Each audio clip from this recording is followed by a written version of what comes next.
Nah, biasanya untuk di kelas itu contoh kasus kinematika dua dimensi itu contohnya adalah gerak parabola. Oke, gerak parabola kan di SMA juga udah pernah ya kita belajar. Nah, ini gerak parabolanya sama persis. Ini gerak parabolanya tanpa gesekan udara. Sederhananya adalah kita anggap angin itu nggak ada. Jadi nggak ada anginnya. Karena angin akan mempengaruhi bagaimana bendanya bergerak. Oke. Nah, kita coba lihat ya. Misalkan saya punya sebuah bola nih, seperti ini. Yang namanya eh, gerak parabola. Maka bolanya itu akan dilemparkan membentuk suatu sudut. Sudutnya itu, kalau di parabola, itu terhadap sumbu X atau sumbu horizontal. Kayak gini. Nah, karena tidak ada angin, menyebabkan lintasan bola akan berbentuk parabola sempurna. Anggaplah kayak gini gitu ya. Oke. Nah, kenapa ini disebut sebagai gerak dua dimensi? Karena dia bergerak ke dua sumbu sekaligus. Dia bergerak ke sumbu X dan bergerak ke sumbu Y sekaligus dalam satu waktu. Oke. Nah, bagaimana caranya kita mengerjakannya? Cara ngerjainnya sama kayak kemarin. Bedanya, karena dia gerak ke dua sumbu, maka kita harus mengerjakannya dua kali. Kita kerjakan sumbu X dan kita kerjakan sumbu Y secara terpisah. Jadi sumbu X dan sumbu Y-nya itu tidak kita gabung ngerjainnya. Oke, Aksal masih ingat nggak waktu pertemuan sebelum-sebelumnya? Saya pernah bilang, apa yang pertama kali kita harus cek kalau kita ketemu soal kinematika sal? Ingat nggak? Apa yang pertama kali harus kita cek kalau kita Itu ketemu faktor soal? atas skala kan. Bukan. Coba baca lagi. Apa di pertemuan pertama kalau nggak salah? Apa yang pertama kali kita harus cek kalau kita ketemu soal kinematika? Coba lihat di slide-slide setelah vektor kalau nggak salah. Apa Gayanya. salah? Ada? Bukan. Kinematika kita nggak belajar gaya, Sal. Nanti kalau udah dinamika baru belajar gaya. Yang pertama kali kita harus cek itu adalah kita harus tahu jenis geraknya itu apa, Sal. Apakah dia GLB atau GLBB atau gerak tidak beraturan. Nah, tahu dari mana dia geraknya kayak GLB atau GLBB atau tidak beraturan? Tahu dari A misal. Artinya kalau ketemu kinematika, kalau kinematika yang pertama kali kita cek itu A-nya. Karena dari A itu bisa menentukan itu jenisnya apa. GLB, GLBB tidak beraturan. Paham, Sal? Kalau GLB, A-nya 0. Kalau GLBB, A-nya konstan, angka. Kalau tidak beraturan, A-nya itu fungsi waktu. Itu cara ngebedainnya. Paham, Sal? Memang, Pak. Oke, saya mau tanya, Sal. Menurut Aksal, kalau di sumbu X ya, di sumbu X, di sumbu X, si bendanya itu bergeraknya GLB, GLBB, atau tidak beraturan, Sal, di sumbu X. GLB. Kenapa alasannya? Um, Apa alasannya kenapa? Kenapa di sumbu X GLB? Kenapa, Sal? apa ya? Nah, Dia konstan ulang, ya. ulang, ulang. Apanya yang konstan? Kecepatan ya. Ulang, ulang, ulang, ulang. Dan arahnya. Ulang, ulang, ulang. Ya. Saya tadi bilang apa? Bagaimana cara membedakan itu GLB, GLBB, atau tidak beraturan? Paling mudah, lihat dari A-nya. Kalau nilai A-nya 0, itu GLB. Kalau A-nya berupa angka konstan, selain angka 0, namanya GLBB. Kalau A-nya suatu fungsi waktu, namanya tidak beraturan.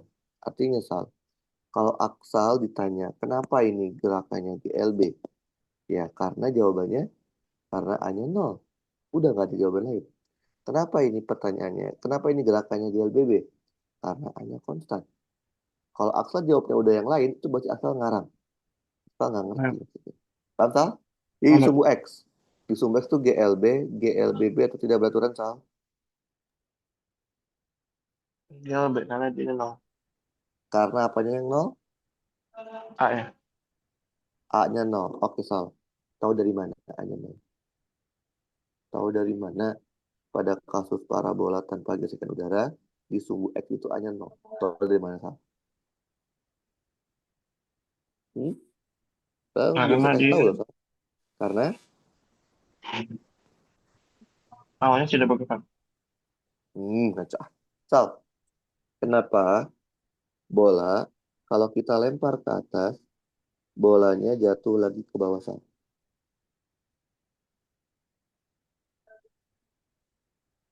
Karena Kenapa udah di bola titik kalau kita... maksimal. Ulang, ulang, ulang. Kenapa kalau kita lempar bola ke atas, pasti bolanya akan jatuh ke bawah? Kenapa itu alasannya? Gravitasi. Gravitasi. Gravitasi itu sepadannya samanya dengan apa? Posisi, kecepatan, atau percepatan. Hmm. Gravitasi itu satuannya samanya kayak apa? Sama kayak satuan posisi, atau satuan kecepatan, atau satuan percepatan. Sama kayak apa dia? Posisi. Apa? Posisi apa? Coba satuan satuan gravitasi apa sih? Satuan kan G. G itu berapa sih, Sal? Nilainya berapa G? Berapa nilai G, Sal? Oh ya, empat. Berapa? Masa second ya? Nah, nilainya berapa nilainya? 10. 10. Satuannya apa, Sal? Masa second. Satuannya meter per sekon kuadrat. Nah, sekarang menurut Aksal, kalau satuan meter per sekon kuadrat itu samanya kayak apa? Posisi, kecepatan, atau percepatan? Kecepatan. Kecepatan. Kecepatan contohnya apa, Sal? Oh, Percepatan. kecepatan Nah, dan iya, kecepatan. percepatan. Oke. Gravitasi arahnya Hmm. kemana, Sal? G arahnya kemana? G arahnya ke Bawah. bawah. Selalu ke bawah, kan? Artinya, Sal, Bawah. pada kasus parabola tanpa gesekan Bawah. udara, tanpa gesekan udara, satu-satunya percepatan yang terjadi itu disebabkan oleh gravitasi, Sal. Dan gravitasi itu arahnya ke bawah atau ke sumbu Y negatif. Sekarang Axel lihat, ada nggak percepatan yang arahnya ke sumbu X, Sal? Ada? Ada nggak? Hmm? Ada nggak, Sal? Ada nggak percepatan yang arahnya ke sumbu X? Ada? Ada. Ulangi, Sal. Ulangi, perhatiin ya.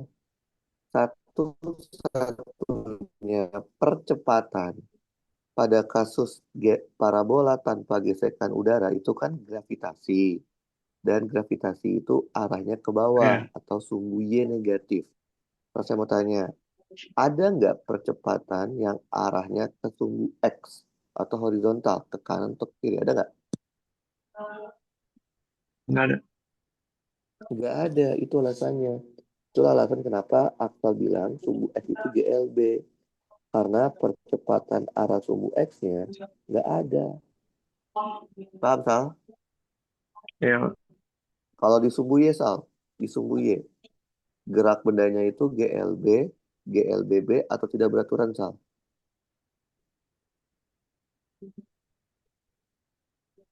Hmm? GLB, Kalau apa? GLBB, di sumbu Y. Di sumbu Y, bendanya itu bergeraknya GLB, GLBB, atau tidak beraturan. Hmm. Apa?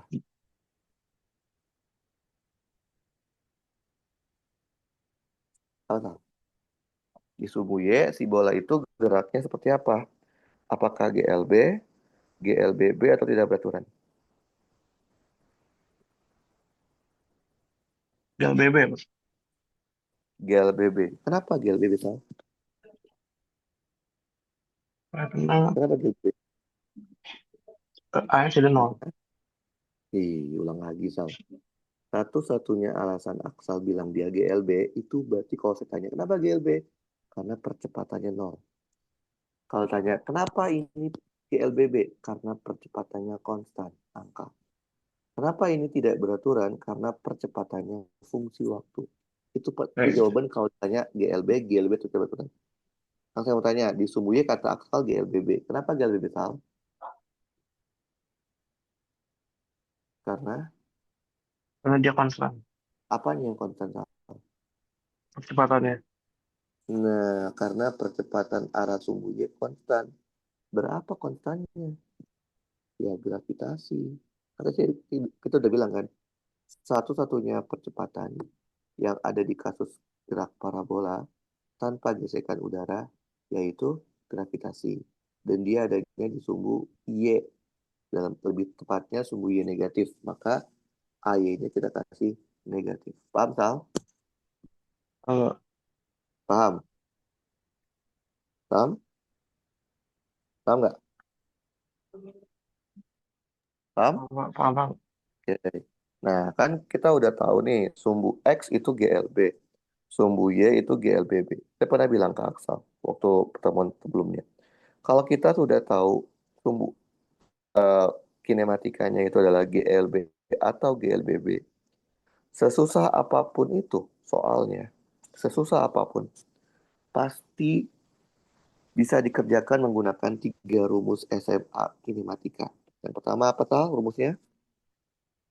Pt sama dengan V0 plus AT. Ya. Berarti kalau disumbu ininya Px sama dengan V0x ditambah AX delta T. Nah, V0x itu yang mana? V0 itu adalah V0 yang arahnya ke sumbu X. Ini namanya V0x. Nah, oke, kita lihat. Itu V0x menurut Aksal itu sinusnya atau cosinusnya. V0x itu sin atau cos. Apa, Sal? Sin atau cos? V0x? Nol X. Sal? Ya, V0x itu menurut Aksal kalau dari gambar itu sin atau cos. Menggunakan sin atau cos. Ke depan apa? Sin. Iya, sin atau cos. Sin. Kalau depan. Kenapa sin? Kenapa sin? Ini depan sudut. Mas sudutnya mana, Sal? Ini sudutnya, Sal. Sudutnya nih. Pinol X tuh berlihat. Dia ada di depan sudut theta, apa di samping Samping. theta? Samping sin atau Iya, cos? samping, samping. Iya, kalau Samping samping. sin. Samping sin atau cos? Kalau samping? Samping kos. Iya, iya, Sal. Berarti dia V0 cos theta. Karena tidak ada A-nya, AX yang nggak ada, ya udah cuma begini aja di sumbu X. Paham, Sal?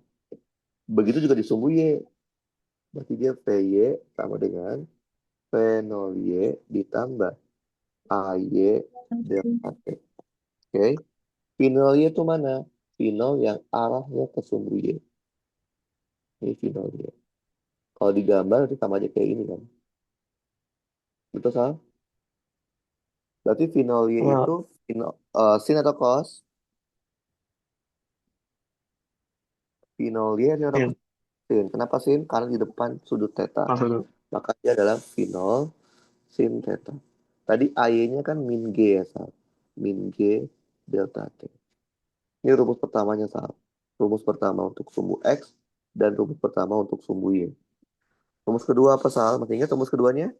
Kalau di kinematika, delta R sama dengan V0 delta T ditambah setengah A delta T kuadrat. Berarti kalau di sumbu X jadinya delta X sama dengan V0 X delta T ditambah setengah AX delta T kuadrat. Gitu ya. Nah, Masukin deh. Berarti di V0 X apa? V0 cos theta. Delta T, delta T. Karena dia nggak ada AX-nya, ya udah begini aja. Ini rumus keduanya untuk sumbu X. Begitupun di sumbu Y, Sal. Berarti dia adalah delta Y sama dengan V0Y delta T ditambah setengah AY delta T kuadrat.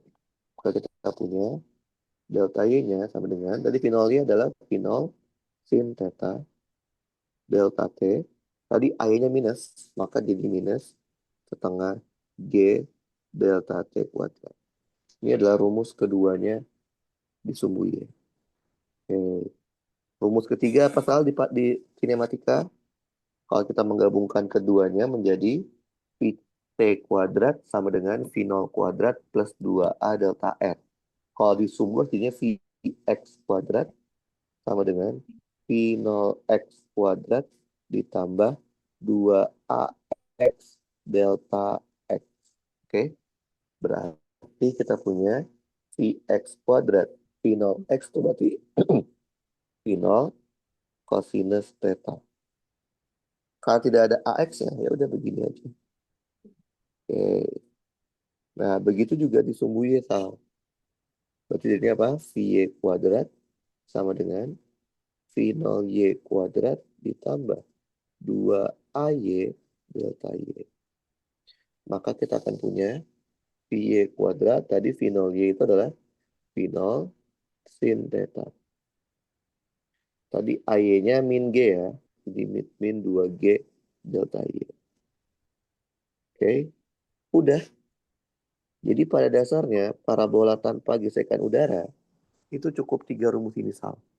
3 rumus untuk sumbu X dan 3 rumus untuk sumbu Y. Oke, rumus ini dapat kalian pakai di semua titik di dalam lintasan parabola. Dimanapun boleh dipakai.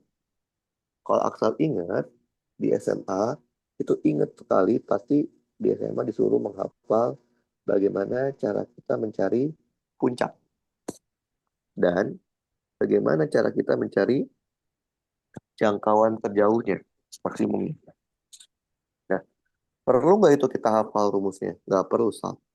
Kenapa? Karena dengan 3 rumus ini berlaku untuk semua titik di lintah parabola, termasuk di puncak. Saya percaya, kita coba ya. Saya akan menggunakan 3 rumus tadi untuk mencari puncak. Nah, yang harus dipahami sama Aksal itu adalah hal apa, fenomena apa yang terjadi pada bola ketika bola mencapai puncak. Apa, Sal? Apa yang terjadi pada bola ketika bolanya mencapai puncak? Apa, Sal? Akan tukar karena gravitasi. Kenapa? Akan tukar karena gravitasi. Emang gravitasi cuma ada di puncak? Emang nggak di puncak nggak ada gravitasi? Kan titik maksimal. Punya apa? Iya, emang jadi gini, Sal. Yang namanya Hmm. fenomena itu artinya itu hanya berlaku di titik tertentu. Kalau asal bilang di puncak itu terpengaruh gravitasi, emang di bawah nggak terpengaruh? Emang di sini nggak terpengaruh? Terpengaruh kan? Iya. Berarti bukan fenomenanya. Coba bayangin lagi. Apa yang terjadi dengan bola ketika bolanya tepat di puncak? Apa salah? Mulai Ketika turun. mulai turun. Oke. Nah, fenomena itu maksudnya adalah Aksal tahu besarannya apa dan Aksal tahu nilainya berapa. Kalau Aksal bilang fenomenanya mulai turun, itu nggak bisa dimatematikaiin. Dimatematikainya jadi kayak gimana tuh mulai turun? Coba, cari Iya. lagi coba. Fenomena apa yang terjadi ketika bola mencapai puncak? Apa salah? Hal Hmm, apa, besar apa yang bisa kita ukur dan kita tahu nilainya ketika bola di puncak? Apa salah?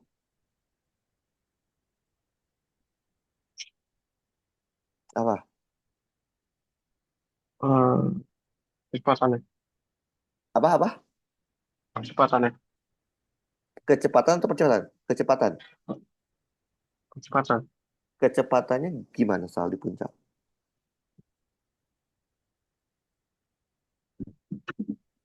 Hmm.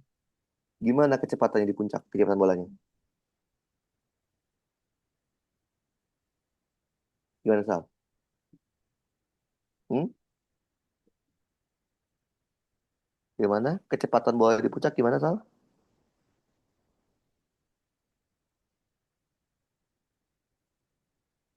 Halo, gimana Sal? Gimana menurut Aksal? Kecepatannya, Kecepat, kecepatan vertikal sama horizontalnya gitu. kecepatan vertikal dan horizontal berapa? Kecepatan vertikalnya nol sih. Kalau horizontalnya, nol nggak? Eh, ada harusnya. Nah, iya. Jadi kecepatan tuh ada dua kan, karena ini dua dimensi Sal. Ada Vx sama Vy. Vx itu namanya kecepatan horizontal. Itu yang membuat benda bergerak secara mendatar, horizontal. Sedangkan Vy itu kecepatan vertikal. Itu yang membuat benda bergerak secara vertikal atas bawah. Ketika bola tersebut ada di puncak, bolanya kan nggak bergerak ke atas, tapi masih gerak ke kanan.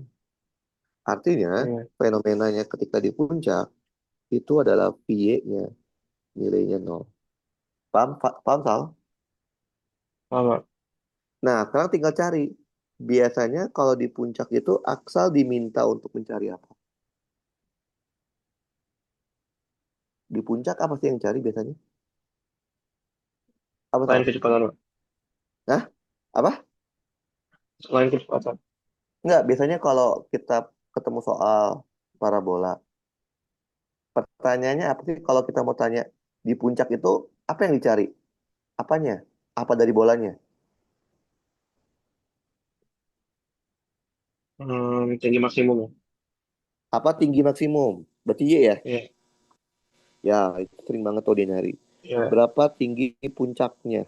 Nah, kalau Aksa disuruh mencari tinggi puncak, maka Aksa lihatnya rumus untuk sumbu Y. Lihat sumbu-sumbu Y yang saya kotakin. Ada tiga kan ya, betul? Iya. Nah, karena yang dicari Y puncak, berarti kan didapatkan dari delta Y. Betul, Sal? Tuh. Dari tiga rumus sumbu Y, yang saya kotakin di sumbu Y, mana rumus yang ada delta Y-nya, Sal? Rumus keberapa sama rumus keberapa? Rumus tiga rumus ini kan ada yang delta Y-nya nih. Kita Kedua. tetap dari Y kan? Iya. Kedua.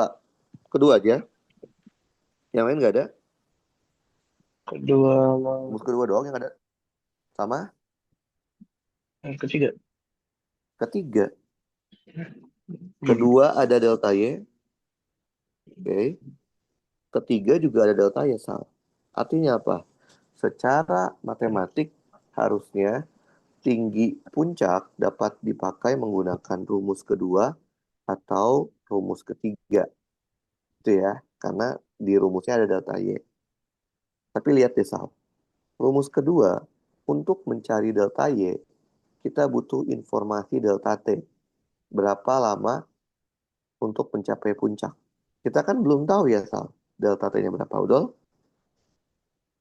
Nah, maka dari itu, akan lebih mudah kalau kita mencari delta Y menggunakan rumus ketiga. VY kuadrat sama dengan V0 kuadrat dikali sin kuadrat theta dikurangin 2G delta Y. Ketika kondisinya puncak, maka V-nya 0. Tadi kan ya kata aksal Hmm. fenomenanya.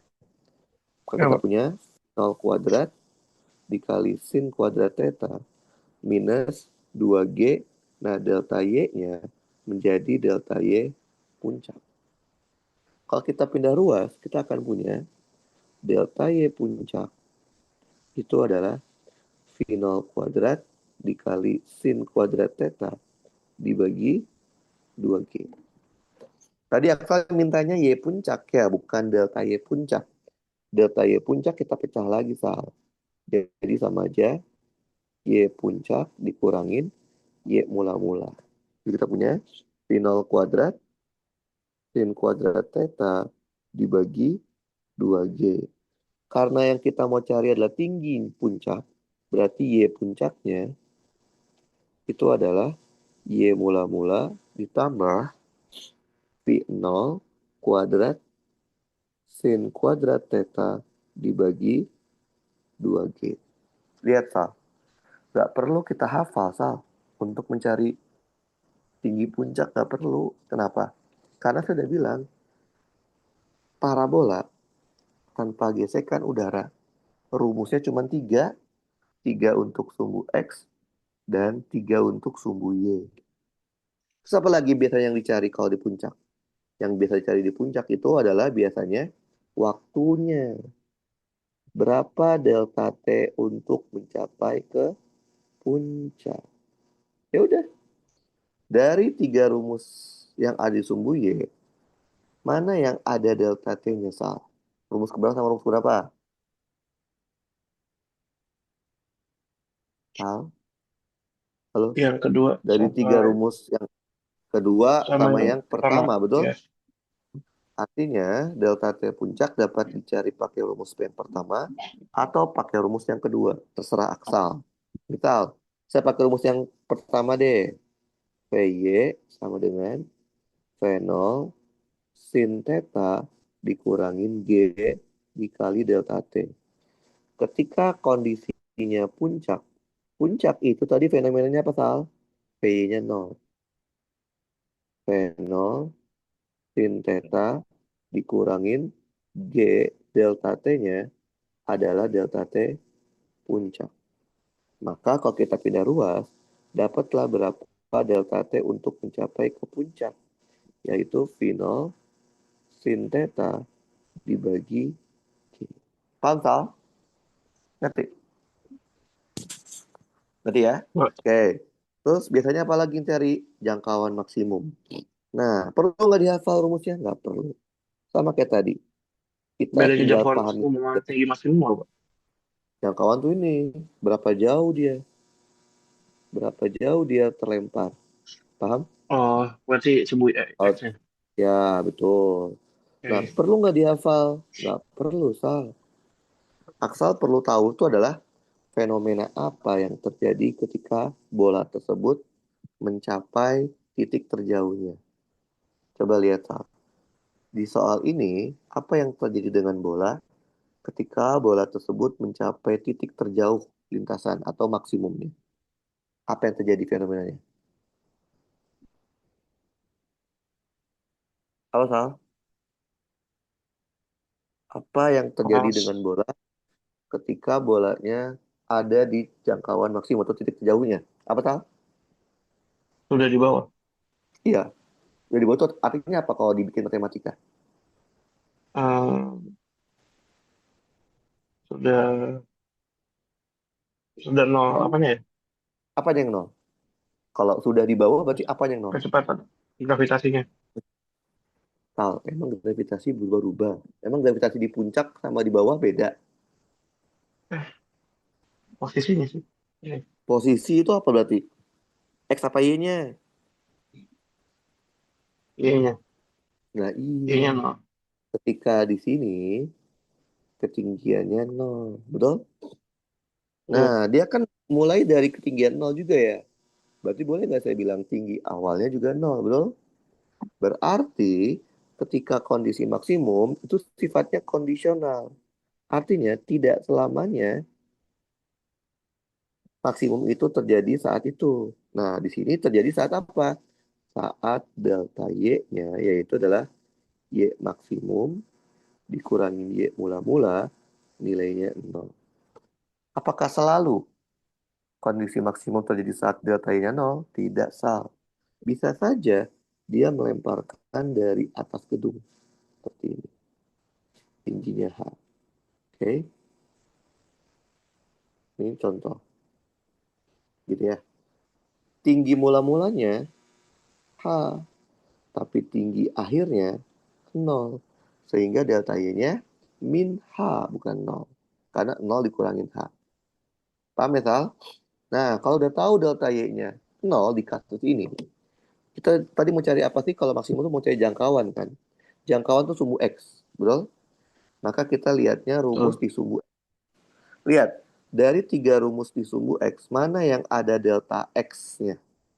Rumus keberapa? Rumus keberapa? Delta Kan X, rumus rumus yang ada delta X-nya, kedua. rumus berapa? Dua kan? Nggak ada Hmm. pilihan lagi kan ya? Berarti mau nggak Ya. mau mencari delta X itu menggunakan rumus kedua, yaitu V 0 cos theta dikali delta T. Berarti pada kondisi jangkauan terjauh maksimum, delta X-nya juga maksimum. V 0 dikali cos theta, delta T-nya juga delta T maksimum. Nah, masalahnya kita nggak tahu, Sal, delta T maksimumnya berapa. Waktu yang diperlukan oleh bola untuk sampai di jangkauan terjauhnya. Tapi kita kan punya informasi delta Y. Berarti kita lihat lagi rumus delta Y. Ada nggak rumus delta Y yang ada delta X, delta T-nya, Sal? Ada nggak, Sal? Rumus delta Y yang ada delta T-nya. Ada, Sal? Ada yang kedua. Rumus kedua kan? Berarti dari delta Y itu kalian bisa mencari delta T. Tadi apa? Delta Y itu rumusnya adalah V 0 sin theta delta T dikurang setengah G delta T kuadrat. Di kondisi maksimum, di soal ini terjadi saat delta Y-nya 0.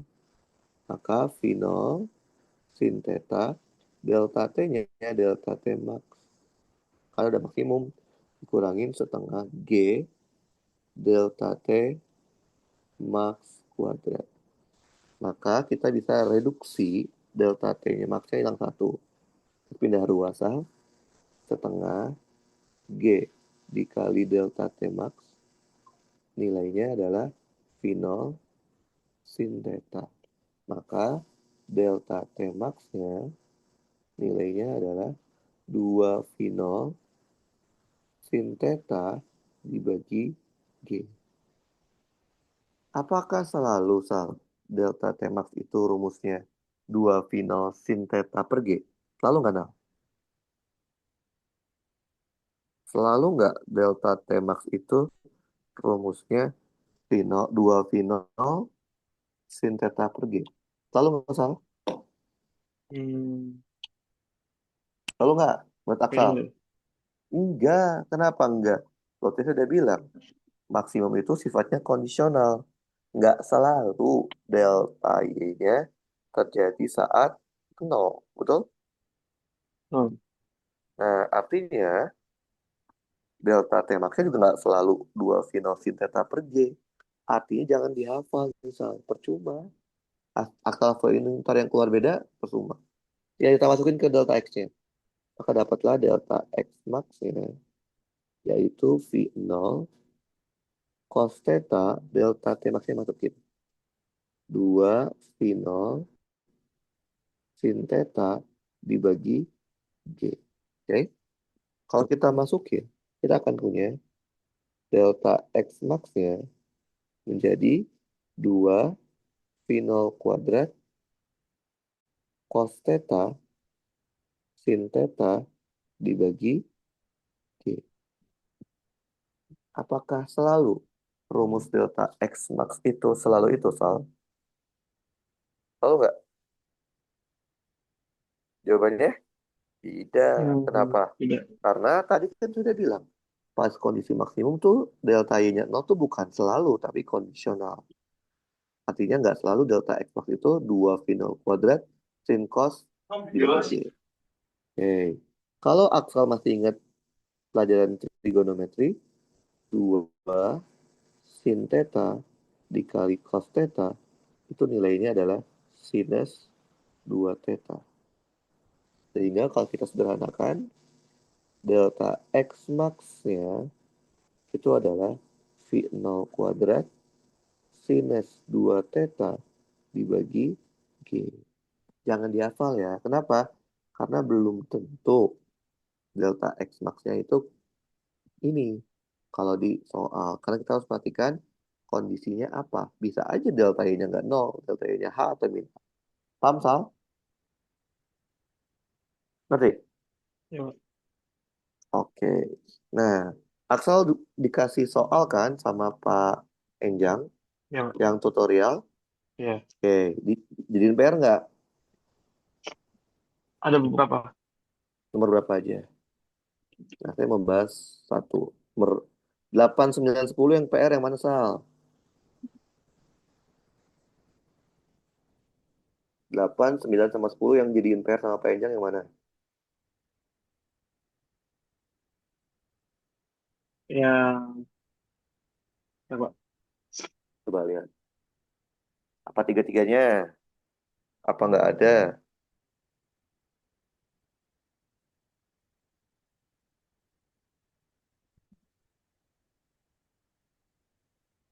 Nomor berapa yang jadi PR?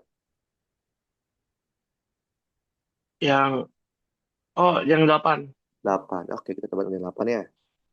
Oke. Ya, Pak.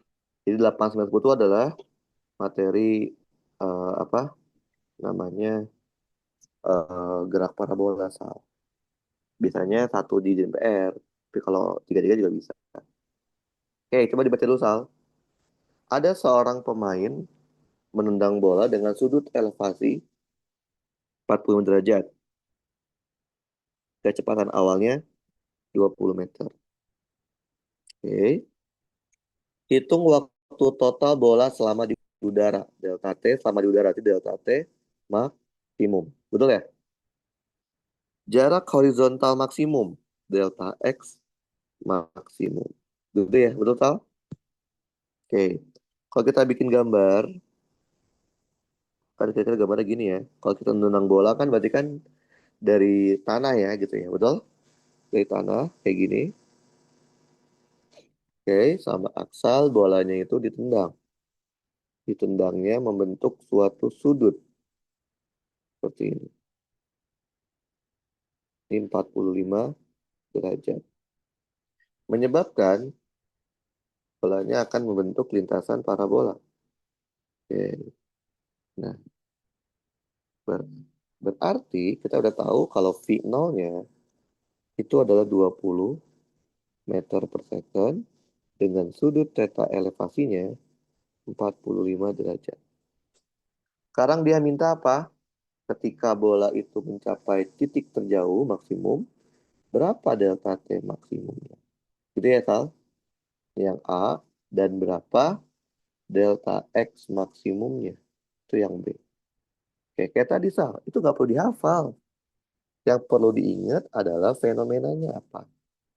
Ketika dia di jarak terjauhnya di soal ini kan terjadi saat ketinggian bola 0. Betul, Sal? Betul? Halo, Sal? Ya, betul, Pak. Oke. Dan di sini kondisi awalnya bola juga dilepaskan dari tanah. Berarti kondisi terjauhnya terjadi saat delta Y-nya, yaitu Y akhir dikurangin Y mula-mula, nilainya 0. Nah, kita mau cari delta T. Jadi kita tahu ya, ada rumus delta Y yang ada delta T-nya. Delta Y itu adalah apa rumusnya? Kalau delta T V0 sin theta delta T dikurang setengah G dikali delta T kuadrat. Pada kondisi maksimum di soal ini terjadi saat delta Y-nya 0. V0 sin theta delta T-nya, jadi delta T maksimum dikurangin setengah G delta T maksimum kuadrat. Gitu ya. Nah, kayak tadi, Sal, kita bisa hilangkan delta T max-nya. Satu. Kalau kita pindah ruas, jadinya apa? Setengah G delta T max sama dengan V0 sin theta. Maka delta T max-nya itu adalah 2 kali V0 sin theta dibagi gravitasi. Tinggal masukin, Sal. 2. Tadi berapa V0-nya? 20. Sin theta berarti sin 45 setengah akar 2. Anggap aja gravitasi kita pakai 10. Gitu ya. Maka kalau kita sederhanakan, kita coret jadi 2, terus coret ini. Berarti delta T max-nya itu adalah 2 akar 2 seka. Paham, Sal? Ketik. Paham? Paham, Ya, Sal? ya, Pak. Oke. Terus dia minta apa lagi? Yang B, dia minta delta X max. Oke. Nah, tadi apa rumusnya? V0 cos theta dikali delta T. Kalau delta X-nya max, maka delta T juga harus max. V0-nya 20. Cos-nya cos 45 setengah akar 2. Tadi delta T-nya 2 akar 2. Itu ya, bisa kita hilangin. 2-nya kita hilang sama 2, maka delta X max-nya menjadi 40 meter. Oke, paham, Sal? Jadi, nggak perlu tuh Aksal menghafal rumus untuk puncak. Nggak perlu menghafal rumus untuk jangkauan maksimum kayak gini. Nggak perlu, Sal. Yang perlu diingat adalah fenomenanya. Paham, Sal? Paham? Sal? Halo, halo. Halo, Sal. Halo? Ya, Pak. Ya. Paham, Oke. Pak. Nah, kinematika selanjutnya, kita akan belajar yang namanya ini, Sal. Kinematika gerak melingkar. Oke. Kan tadi ya, apa namanya? Sebelum-sebelumnya itu kita belajarnya gerak lurus ya, Sal. Gerak lurus itu namanya gerak linear. Nah, sekarang gimana kalau kita belajarnya gerak melingkar? Gerak melingkar itu istilahnya namanya gerak angular. Nah, harusnya kalau Aksal udah paham tentang gerak lurus, udah paham, harusnya gerak melingkar juga paham, Sal. Kenapa? Karena pada dasarnya gerak lurus dan gerak melingkar itu cara mengerjakannya sama. Cuman beda yang namanya apa ya besarannya. Waktu kita belajar gerak lurus, Sal, kita hanya belajar apa sih? Posisi, kecepatan, dan percepatan. Kalau di angular apa? Sudut, omega, dan alfa. Ada hubungannya nggak, Sal? Jawabannya ada. Posisi itu adalah jari-jari dikali sudut. Tapi sudutnya harus diubah dulu ke mode radian, jangan derajat. Kecepatan itu jari-jari dikali omega, dan A itu adalah jari-jari dikali alfa. Itu hubungannya. Oke, sekarang kita mau kasih namanya. Theta itu disebutnya sudut. Oke, omega disebutnya kecepatan sudut.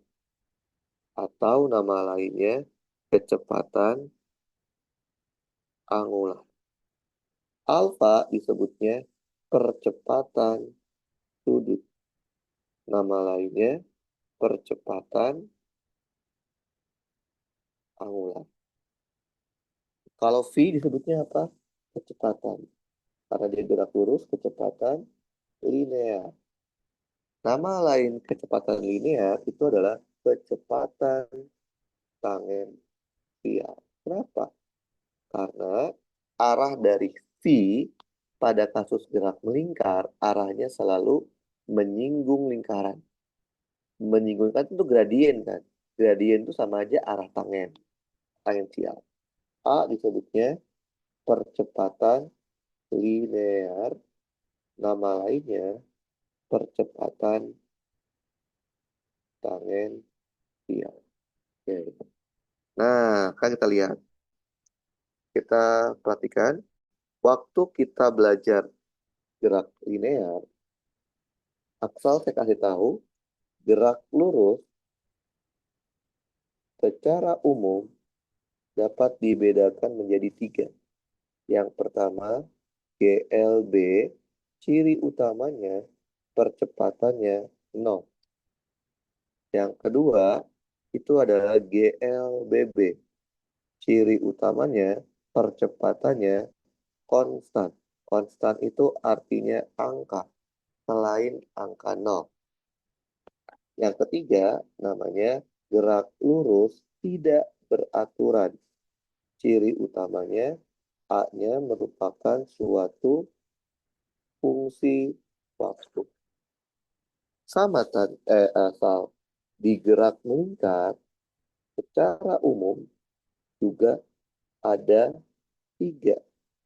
Yang pertama, gerak melingkar beraturan, GMB. Ciri utamanya alfanya yang 0. Jadi A digerak lurus itu sama aja alfa kalau digerak angular.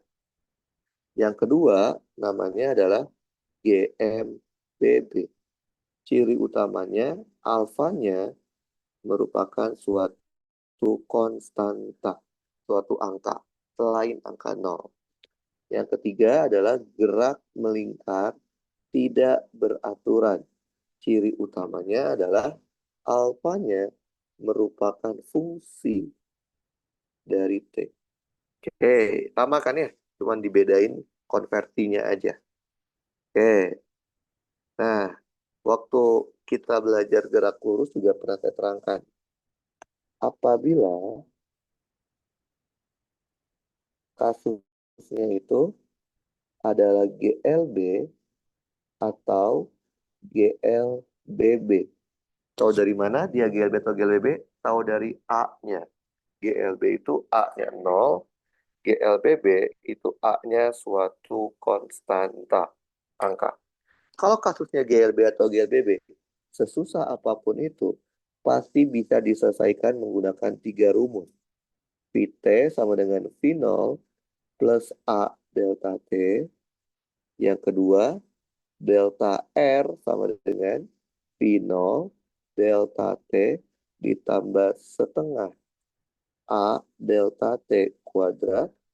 Yang ketiga, gabungannya Vt kuadrat sama dengan V0 kuadrat ditambah 2A delta R. Sama juga, Sal. Apabila digerak melingkar, gerakannya itu adalah GMB atau GMBB. Tahu dari mana dia GMB atau GMBB? Tahu dari alfanya. Oke, kalau digerak melingkar tuh lihat dari alfanya. Oke. Nah, kalau kasusnya GMB atau GMBB sama. Rumusnya cuma tiga. Oke. Yang pertama, Vt jadi omega T sama dengan omega 0 ditambah A jadi alfa delta T. Yang kedua, delta R menjadi delta theta. I jadi omega 0 delta T ditambah setengah A jadi alfa delta T kuadrat. Yang ketiga, jadinya omega T kuadrat sama dengan omega 0 kuadrat ditambah 2 alfa delta theta. Lihat, Sal, cuman diganti aja, Sal. Diganti R jadi theta, I jadi omega, dan A jadi alfa. Nah, waktu kita belajar di kinematika gerak lurus, flowchart-nya kan seperti ini. Kalau kalian dikasih fungsi R, kalau kalian turunkan, maka akan mendapatkan fungsi V. Kalau dikasih fungsi V, diturunkan sekali lagi, dapatlah fungsi A. Kalau dibalik, kalau kalian punya fungsi A, diintegralkan, dinaikin, dapatnya itu delta V. Kalau kalian olah sedikit saja delta V-nya menjadi V, kemudian V-nya diintegralkan lagi, dapatnya adalah delta R. Kalau diolah lagi, delta R bisa menjadi R. Gitu ya. Ini kalau di gerak lurus. Kalau di gerak melingkar sama. Kalau kalian punya sudut theta, kalian turunkan sekali, maka dapatlah adalah omega. Kalau omega diturunkan lagi, dapatnya adalah alfa. Kalau dibalik, kalian punya alfa, dinaikin, maka diintegralkan, maka dapatnya delta omega. Kalian olah sedikit, jadilah fungsi omeganya. Kalian integralkan lagi, dapatnya delta theta. Kalau diolah lagi, udah jadinya theta. Lihat, Sal, sama persis kan? Cuman diganti besarannya aja. Nah, tapi ada satu besaran yang hanya terdapat di gerak melingkar, tapi tidak ada pasangannya di gerak lurus. Apa itu? Yaitu adalah percepatan sentripetal. Apa itu percepatan sentripetal? Yaitu percepatan yang mengarah ke pusat. Simbolnya ASP. Rumusnya P kuadrat dibagi R atau omega kuadrat dikali R. Mau pakai yang mana terserah. Nah, ASP ini tidak ada tuh besaran yang sepadannya di kasus gerak lurus. Paham? Aksal paham? Paham, Sal? Ya, Halo, Pak. halo? Oke. Ya, Pak. Nah, contoh. Misalkan kita punya kasus GMB. GMB tadi cirinya apa, Sal? Alfanya 0. Kalau alfanya 0, maka percepatan tangensial juga hasilnya 0. Kenapa? Karena A tangensial itu rumusnya R kali alfa. Jadi A biasa itu disebutnya A tangensial. Nah, bayangkan kita punya lintasannya berbentuk lingkaran seperti ini.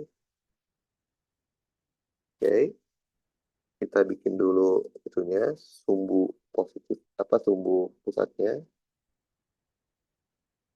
Oke, seperti ini. Oke, anggaplah ini adalah suatu lintasan dari suatu benda. Anggaplah dia berputar berlawanan jarum jam. Oke,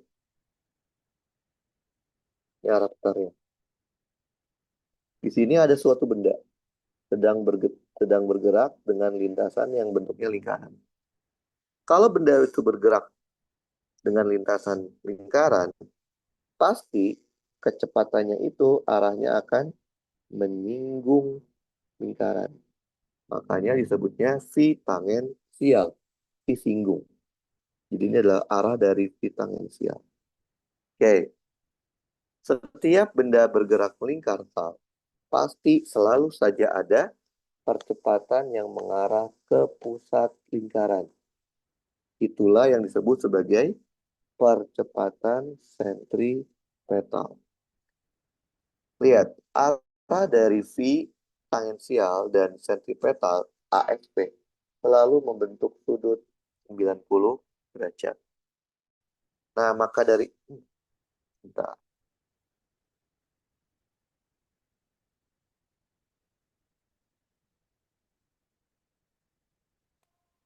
Oke. Nah, maka dari itu, Sal, pada kasus GMB, memang dia tidak memiliki alfa, alfa yang 0.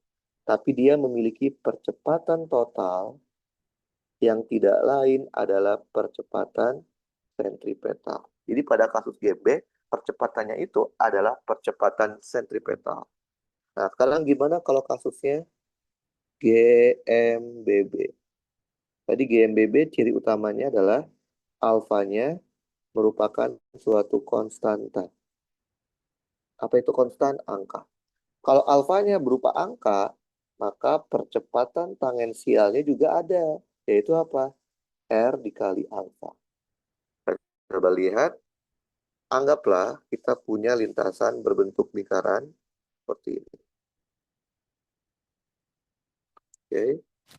Kemudian ini adalah titik tengahnya.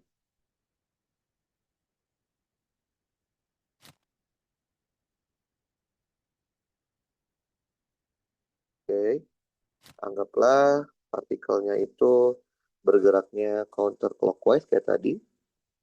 Ini ada sebuah partikel sedang bergerak memutari lintasan berbentuk lingkaran. Jadi saya bilang apa ke Aksal, kalau ada benda bergerak melingkar, pasti kecepatannya itu arahnya melingkaran. Seperti ini. Oke, ini adalah arah V tangensial. Jangan lupa, pada kasus GMBB juga ada yang namanya A tangensial. Arahnya kemana A tangensial? Searah dengan arah V tangensial. Kalau dia dipercepat, artinya arah A tangensialnya juga ke arah sini. Ini arah dari A tangensial.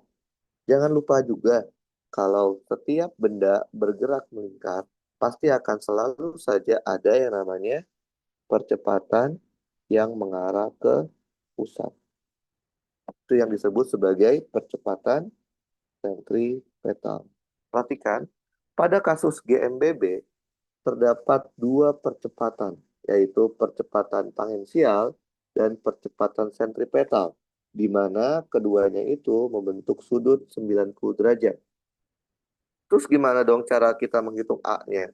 Kita hitung A-nya menggunakan metode jajar jenjang. Oke, seperti ini. Nah, maka yang disebut sebagai A-nya itu adalah dari sini ke arah sini. Ini sebutnya sebagai percepatan total. A totalnya. Sehingga pada kasus GMB, percepatan totalnya itu merupakan gabungan dari A tangensial dan ASP. Karena A tangensial sama ASP-nya itu selalu 90 derajat, maka kita hitungnya dengan menggunakan akar, yaitu A tangensial kuadrat ditambah A sentripetal kuadrat. Berarti pada kasus ini, A totalnya itu adalah akar dari A tangensialnya itu R dikali alfa, ASP-nya, tadi apa rumusnya? V kuadrat dibagi R dikuadratin. Paham, Sal? Ngerti, Sal? Sal? Ya, Oke, terus yang, yang PR lagi yang mana, Sal? Nomor 11, nomor 12, atau nomor 13, Sal? Yang jadiin PR sama Pak Injak. yang Nomor apa? 11. 11 PR? Oke, kita kerjain nomor 11 berarti. Oke, kita coba lihat. Nomor 11 itu ini. Ini, 11 ya. Kita crop dulu. Oke. Nah, jadi nomor 11, 12, 13 itu adalah materi yang namanya gerak melingkar. Oke, cara kerjanya kayak tadi doang. Kalau Aksa udah paham gerak lurus, gerak melingkar tuh sama aja. Cuma di convert. Oke, baca dulu, Sal. Sampai beres baca dulu, Sal. Udah dibaca belum? Udah dibaca? Baca dulu, Sal. Ya, Pak.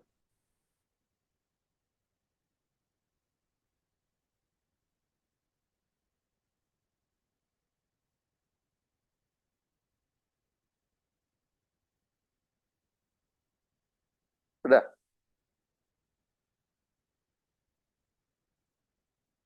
Udah dibaca? Udah, Pak. Oke. Nah, kita perhatikan ya. Lihat, baca dulu. Partikelnya itu bergerak melingkar beraturan. Berarti apa gerakannya? G, M, B. Betul? Betul.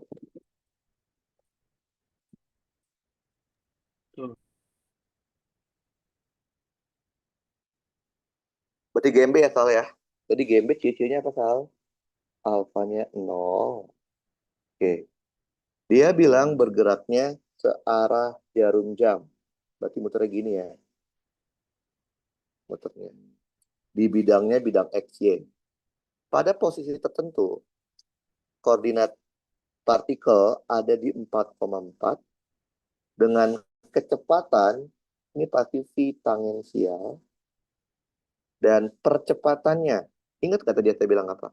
Pada kasus GMB, percepatannya tidak lain percepatan sentripetal. Percepatan sentripetal. Nah, yang diminta adalah koordinat dari pusat lingkaran. Pusatnya juga berapa? Betul, Syal? Sal? Betul. Sal? Ya, Pak. Halo? Oke, betul gitu ya. Jadi kita mau Iya, iya, cari Pak. posisi pusat, artinya Betul. X dan Y pusat. Oke, coba kita bikin gambar dulu.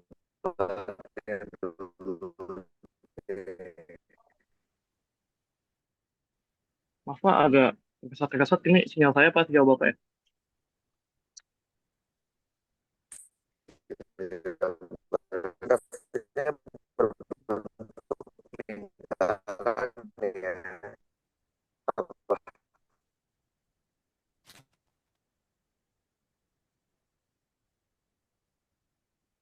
Mengenai berarti apa graf? Merang. Saya sih asal ngomongnya lancar. Halo, tes. Tuh. Terus banget dah. Enggak, Pak, kenapa?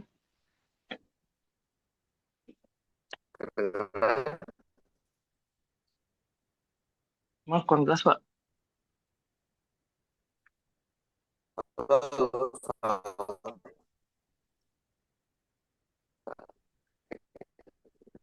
Halo, Iya, Pak.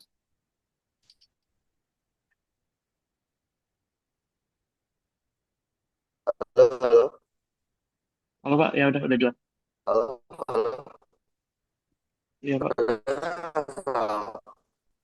Iya, Pak.